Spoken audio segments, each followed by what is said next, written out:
Halo teman-teman, jadi kemarin kan aku udah bahas terkait dengan strategi investasi. Nah, sekarang aku mau bahas sesuatu yang gak kalah penting nih, yaitu resiko dari masing-masing investasi dan gimana cara aku mengatasinya.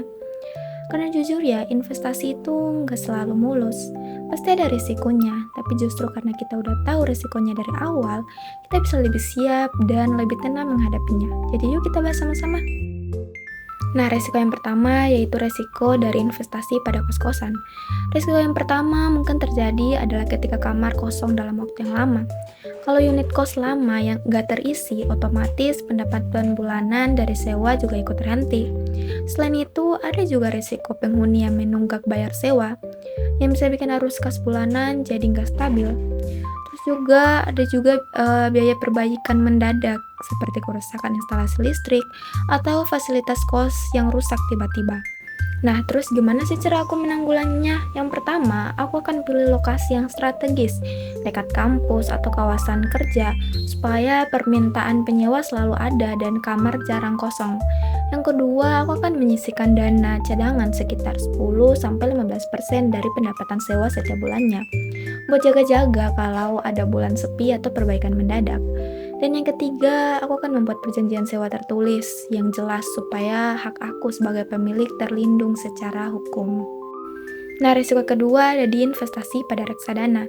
Yang paling umum adalah nilai investasi bisa turun akibat fluktuasi pasar yang sulit diprediksi, terutama saat kondisi ekonomi global lagi nggak stabil.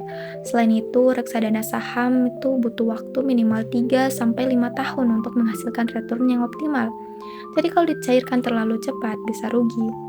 Dan tentu saja ada risiko dari kinerja manajer investasinya sendiri, karena return reksadana sangat bergantung pada keputusan yang mereka ambil. Nah, cara aku mengatasi hal tersebut yaitu yang pertama, aku akan mengidensifikasi ketiga jenis reksadana sekaligus, yaitu pasar uang, pendapatan tetap, dan saham. Jadi kalau salah satu jenis lagi turun, yang lain tetap bisa menopang. Kedua, aku akan investasi rutin setiap bulan tanpa melihat kondisi pasar. Strategi ini tuh dinamain dollar cost averaging dan terbukti efektif untuk menurunkan rata-rata harga beli dalam jangka waktu yang panjang. Dan yang ketiga, aku akan pilih reksadana yang sudah terdaftar resmi di OJK dengan rekam jejak kinerja yang baik. Dan risiko ketiga ada di investasi pada emas. Risikonya antara lain harga emas yang bisa naik turun dalam jangka waktu yang pendek akibat perubahan suku bunga atau nilai tukar dolar. Selain itu, emas tidak menghasilkan pendapatan rutin seperti kos-kosan.